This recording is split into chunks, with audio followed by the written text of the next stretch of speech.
I'm going to show you the best and the easiest way to know if someone has blocked you on Telegram. So if you find this video helpful, don't forget to subscribe and like it. So there are some indicators that, for example, if you only get one tick, this means that the message has not been delivered.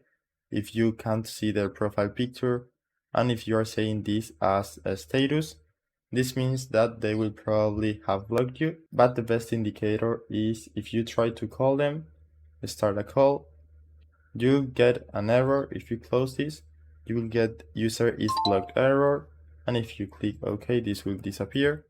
But that's basically the best thing you can do if you want to know if someone has blocked you on Telegram. So this process works for the phone application as well, and on the phone app you will see a message like this one, or the call will just instantly fail.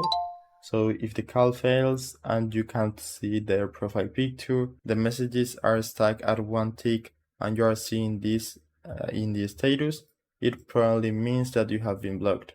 So that's it. I hope it was helpful and thanks for watching.